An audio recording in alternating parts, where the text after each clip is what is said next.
This is not your average Pokemon hardcore Nuzlocke. In fact, this is not a hardcore Nuzlocke at all. It's a non-hardcore Nuzlocke. What is that? That's my own personal spin on Nuzlocking to make it fun for me, since, well, frankly, I suck at keeping my Pokemon alive. But this isn't just a Nuzlocke, it's also a generation lock. What is a Genlocke? A Genlocke is a Nuzlocke challenge where you play through one game of each region in an order of your choosing. At the end of each game, you bring your surviving Pokemon to the next game, but they restart as baby Pokemon. My goal is to beat 8 regions total in the series, using only fighting type Pokemon. Obviously, we're starting in the Orbutus region in Pokémon Gaia, then Tunod in Pokemon Glazed, the Johto region in GS Chronicles, the Borrus region in Pokemon Unbound, the Sinnoh region in Renegade Platinum, the Unova region in Pokemon Black 2 REDUX, and the Hoenn region in Pokemon ROWE, and last but probably the hardest, the Kanto region in Pokemon Radical Red. So, what exactly are these personalized, tailored, non-hardcore Nuzlocke rules? The only major rule that changes is rule number 1. Instead of your Pokemon being boxed after they faint, when my team completely whites out, I have to box one Pokemon from my main team. Rule number 2, I can only catch the first wild Pokemon encounter in each area. Oh yeah, did I mention that we were doing this monotype? Correct, fighting type only. Number 3, all Pokemon must be nicknamed. I also added 3 more rules to spice things up a little bit. I call this one the Gacha Rule. Have you ever played a gacha game on mobile? It's kind of like that. I can only evolve a Pokemon if I catch another Pokemon in its family line, and since this is still a Nuzlocke, evolutions will be very rare because I have to get multiple encounters from different routes to evolve them. The good news is evolutions transfer over through each region. That means I won't have to catch 3 Machop on my next region to get it evolved into a Machamp if I have already done so in a past game. There is a cost to also help with this. I can evolve any Pokemon of my choosing after the 3rd, 6th, and the Elite 4. Rule number 2 to spice things up is, of course, the Genlocke Rule. All caught Pokemon will start as baby Pokemon in the next game. I don't start off with them, but if they can be encountered in the wild, I can catch them, and they don't count as my Nuzlocke encounter. And then rule number 3 to spice things up is the level cap rule. This is kind of like a soft rule since I don't know how this will work for each and every game, but since I won't have fully evolved Pokemon, I will let myself overlevel my Pokemon. Obviously, baby Pokemon will be allowed a higher level cap than evolved Pokemon. With all that being said, I am super pumped to start our journey in the Orbutus region in Pokemon Gaia, and my name is Dexter, and you are now watching with the Cousins.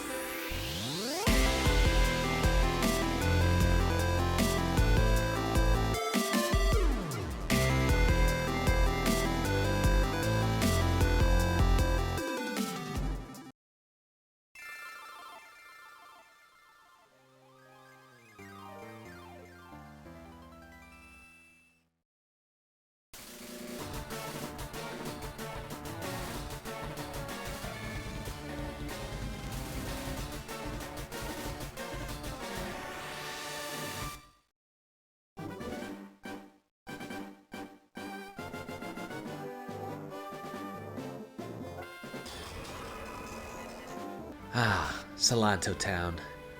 Small, sleepy town where the enigma of the past prevail. Also, where we start our Genlocke. First, we talk to the old lady who takes this mysterious book from us. On your way, your mom will stop you and tell you to go to the library to receive a Pokemon. We go to the library on the west side of town, and we have a choice between Turtwig, Chimchar, and Piplup. Obviously, this is a fighting type playthrough, so we pick Chimchar, and we name him Gannicus, after the legendary fighter in the TV show Spartacus. We proceed to head west to Arkentown, I think it's where it's pronounced, where we meet up with the professor and our rival. Arkentown is another small homestead town which is famous for its archaeological digs. We go to the professor's house, he gives us a care package, we open it, receive a town map, Pokedex, and the Redwood card. Talk to him again, and he gives you potions and Pokeballs. We officially are starting our Nuzlocke now. We head west to the Arken Tunnel. Our rival is waiting there at the entrance, which of course we named Ben, and we have our very first battle with him, which I am severely overleveled for because I did not want to die. Inside the tunnel, we help a young boy find his missing Weedle, Stinga. We also catch our second Pokemon, Makuhita, which we name Merrick, which means the strong ruler in Welsh origin. We exit the tunnel and we meet the professor and our rival in the Saros village. It's a small village known as the rural heart of Orbutus. In this town, we find Saros Gym, led by Fernando, a fairy type gym leader. Oh, how fantastic to start our Nuzlocke against a Pokemon type that is strong against ours. In fact, the most OP type, fairy type. We use our Saros Paths encounter and hope to find a Ralts of a male nature to add to our team, because if it's female, unfortunately we won't be able to use it. Luckily, the first Ralts encounter was a male, and we name him Gerard. Although his nature isn't the best, but hey, at least Merrick and Gannicus are both pretty good. After we defeat Fernando, he will run away to the Wisp Forest and refuse to give us the badge. Here, we get another encounter with a 10% chance of getting a Shroomish, which evolves into a Breloom. We get it, and we name her Bater, which means strong warrior. She also has an adamant nature, which is absolutely perfect. We head to Era City to find Herschel. Era City is a small water city known as the cultural capital city. We go to the museum and speak with the person blocking the entrance. We battle him, and we go inside and head toward the stairs and battle this other mysterious grunt. This is the introduction of the new elders, which are pretty much the bad guys in this game. While traveling Nespine Climb, we're able to get to our next encounter. We either can catch a Timber or a Metatite with a 20 and 5% rate of encounter respectively. We end up encountering a Timber first. We name the special defensive boosted Timber Chadwick, which means from the warrior town, aka Wakanda forever. Nespine Town. It's a small town known as the Mountainside Nest on Mount Ignis. We head over to the gym where our rival is waiting for us outside. Easy dubs. After we defeat him, he gives us the XP share. We enter the gym and battle our way through the gym to get to gym leader Aria. This is another hard gym. We're talking about flying types, another extreme weakness to fighting types. Aria has a level 21 Gligar, a level 23 Chatot, and a level 21 Volbeat. I'm not gonna lie, we straight up overleveled our Pokemon because they're all baby Pokemon, and I did not want to lose the Nuzlocke here. We go through Frostbite Cave to try to get to Windmist City, where we almost lose another team member in our Nuzlocke to this Elder Eunice person. Bruh. As we finally reach to Windmist City, it's a very snowy town near the top of Mount Ignis, and it's also known as the Icy Pocket in the mountain. In Windmist Mountain, we encounter a Mienfoo, which we name Marco, which means war like the Roman god of war. We go north to the Windmist Summit. We enter the Apex Temple, battle the new Elder Grunts, and confront Elder Knight Enoch. After they leave, we check the book at the back room, and we return to Windmist City, and we proceed to challenge the gym leader. Finally, a gym leader that is not super effective against our type. Here, we're facing a level 26 Pignite, Magmar, Heatmore, and a level 28 Camera. I'm super excited to finally beat this gym leader, because once we do that, we'll be able to evolve one of our Pokemon. Let me know in the comment section below which Pokemon do you think I am going to evolve.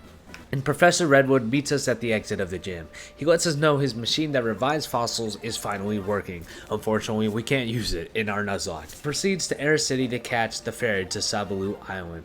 But before then, we can encounter and catch another Timber in Edmus Heights. This will allow us to evolve it.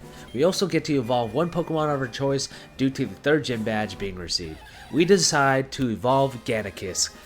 Salblue Island is a small island known as the Isle of Potential. We talk to the fisherman in the house to the left as we walk out of the ferry. He battles us, and for our prize for beating him, he gives us the Good Rod. With the Good Rod, we are now able to get our next encounters, which is a Poliwag in Frostbite Cave. We name it Morgan, which means the Sea Warrior. This is very clutch because we also need a Pokemon to teach Surf to.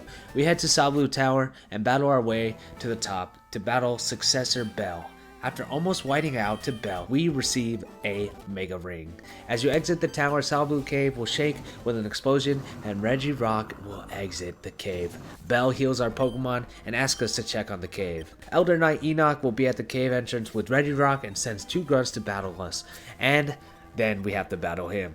After our battle, the group will capture Regirock and flee. We enter the cave, and in the furthest room will be a ball with the ragged map. Ben shows us that on the map has an X, showing the knight's next location. He also gives us the HM Surf. Thanks, Ben. As we leave the boardwalk, Belle will meet us and thank us. She gives us a Pokemon with a Mega Stone, which happens to be the level 25 Ivysaur. Unfortunately, of course, we cannot use it. We decide to bench Ralts to add Poliwag, who knows Surf, and we head south to Valoon Town. On our way to Valoon Town, we get our next encounter, which is another Poliwag. This means we can finally evolve our Poliwag. Valoon Town is a town at one with nature. It's also known as the habitat for Pokemon and people. Once we finally enter Valoon Town, a group of rangers will mention that they're heading to Nemesis Caves. We head north of the town to Nemesis Cave.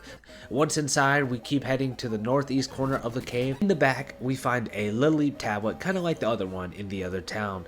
A ranger will appear and explain they are researching the tablet and then will invite us to enter their bug catching contest. We head back to town and enter the bug catching contest in the ranger HQ. So after searching for literally 25 minutes, I finally get my Heracross encounter, and it was well worth it since in this game there are Megas, so we definitely want to get our hands on a Heracross so we can Mega Evolve him.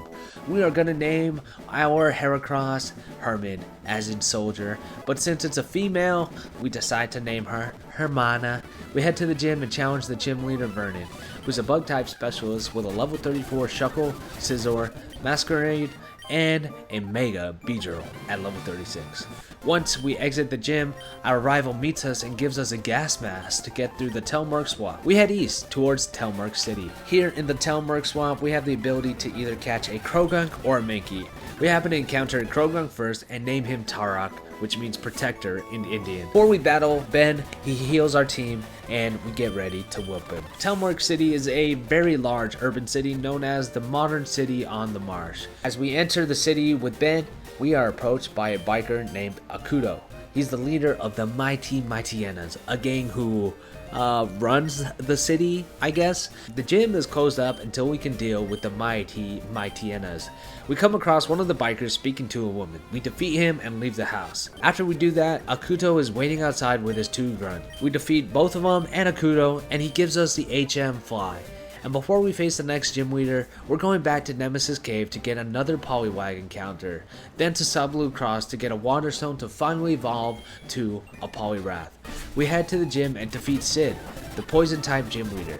Level 40 Arbok, a level 40 Nidoking, Drapion, and a Mega Venusaur at level 42. Once we leave the gym, our rival is there and he tells us about the new Elder's plans to get Registeel, and they're heading to the cave in the north to awaken it, Fair Ruins. We head through the underground path that is in the northeast corner of the city and head to Fair Ruins. At the Telmerk outskirts, we find a Hawlucha, and we can add that one to our team. We name her Harland from the Land of Strength. And when we get to the beach, rather than surfing ahead, we go to the cave entrance. There we meet many elder grunts scattered throughout the cave, and I should have stocked up on items. I head down to the second floor and come across Ezekiel, one of the leaders of the new elders. He locks himself behind a wall. We open it up with the code 4519 written in Braille.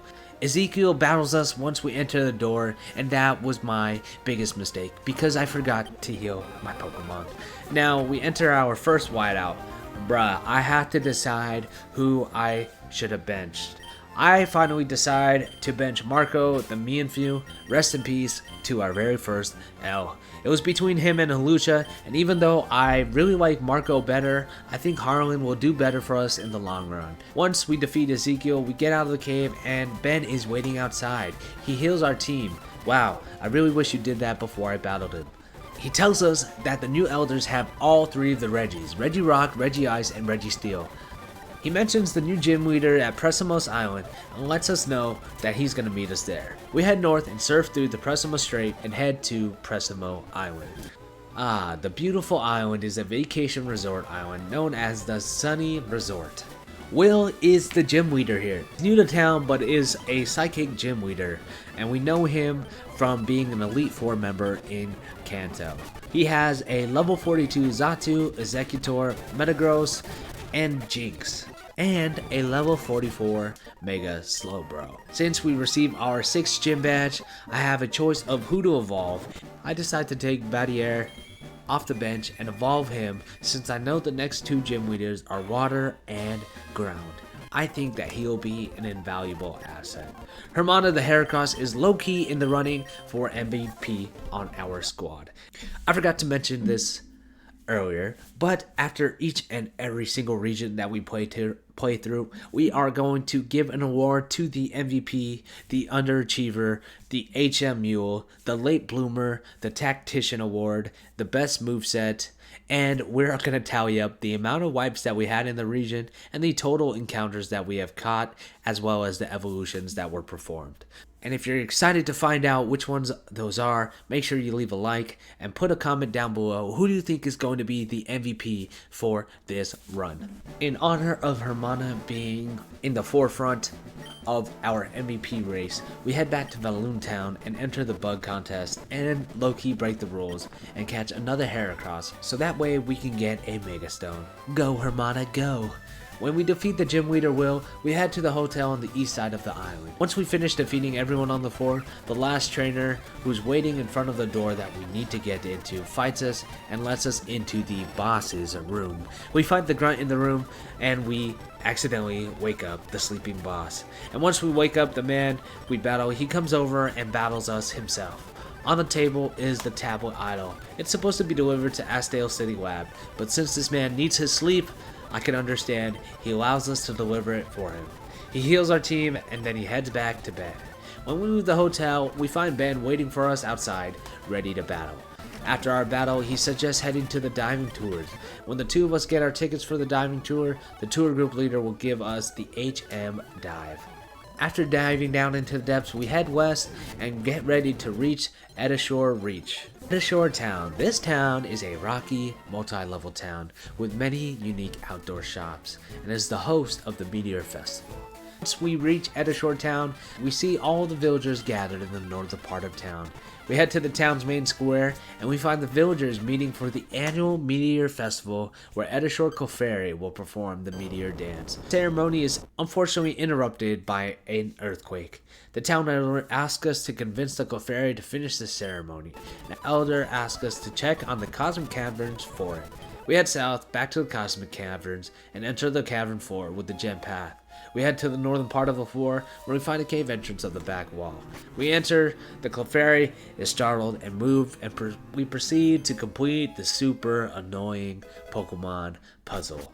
After we do the puzzle and we talk to the Clefairy, it agrees to return home.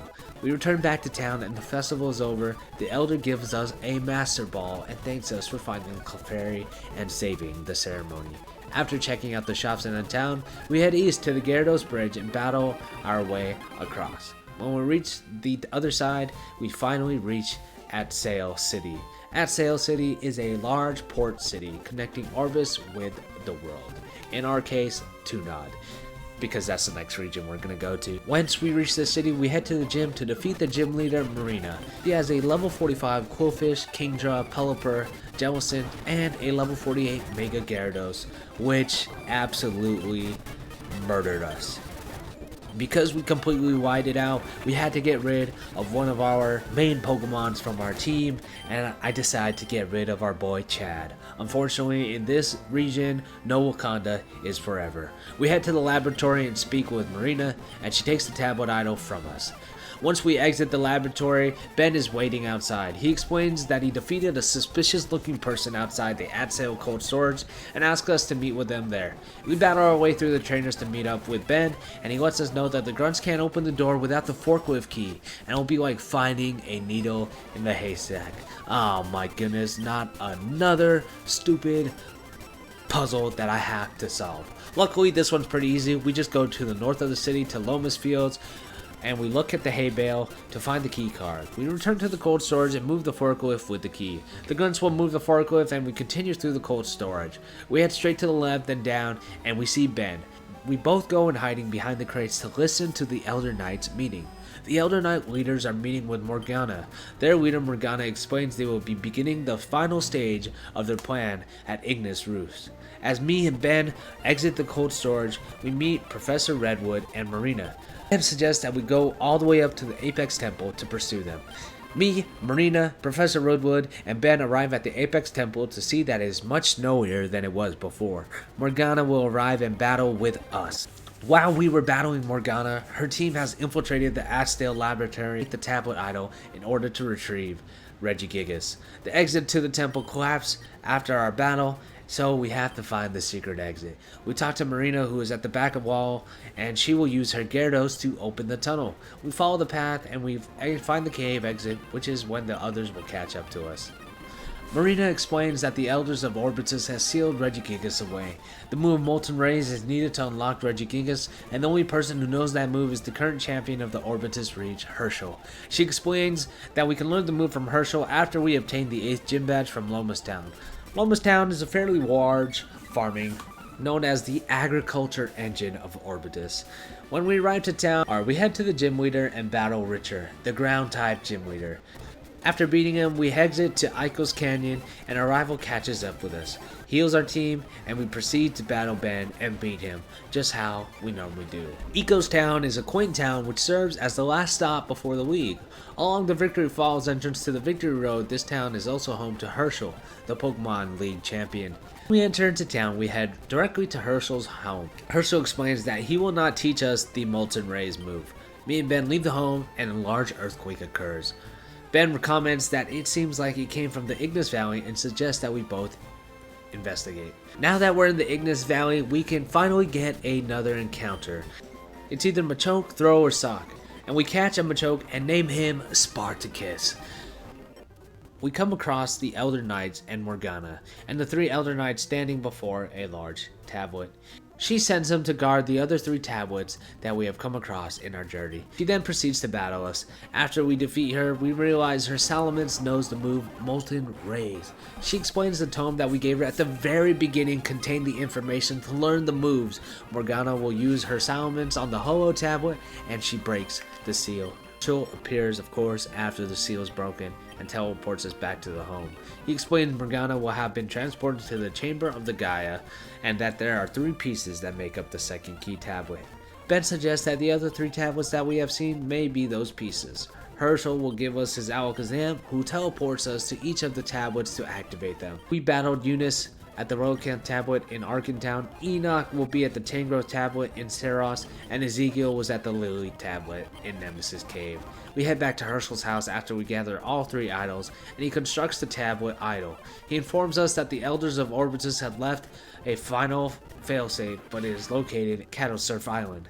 Herschel asks that you go battle Morgana. After you defeat her, she will use the Regis to summon Regigigas. Morgana will battle you with each and every single one of the Regis, and they will be level 55. After we battle the 3 Regis, we flee, and Regigigas will return dormant. Herschel arrives with authorities and explains he was able to use the Cattle Surf lock to stop Regis. The police take Morgana away, and you and Herschel leave the cavern, returning to Eiko's Town. Herschel will wish you well on your final journey, the League, and give us the HM Waterfall. After Herschel leaves, our rival Ben appears again and says they too have all 8 badges and will meet us on Victory Road.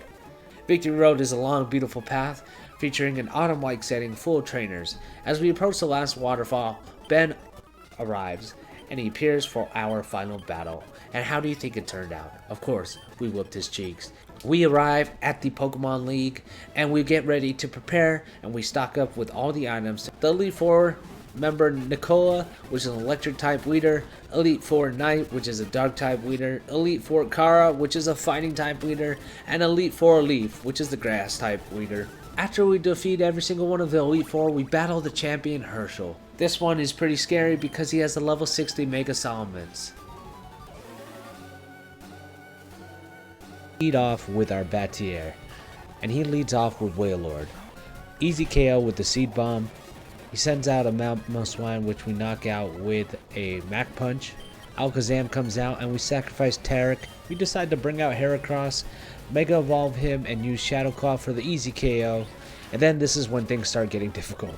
The Salamence outrages and destroys our Heracross. Then we try to put to sleep him, but he gets the speed advantage. Poliwag comes out, Morgan tries his best with Dive, and we do get some chip damage, but then the Tangrowth switch in allows him to pretty much KO our Morgan with nothing. I made the silly mistake of using Earthquake. I don't know what I was thinking there. Harwin comes out, and we decide to use Fly, and hopefully this knocks out that Tangrowth. Yes, it does completely, and now we just have to deal with this crazy Yanmega. He gets these speed boosts, and I thought for sure we are done here. All I have is Gannicus and Harwin, and he still has a Salamence in the back, but he keeps using his full restore, and we bring it right down, and we get the high roll, and we are able to knock out the Yanmega. Now we have to just knock out the Salamence, and I'm pretty sure that we beat it, and we did. Amazing.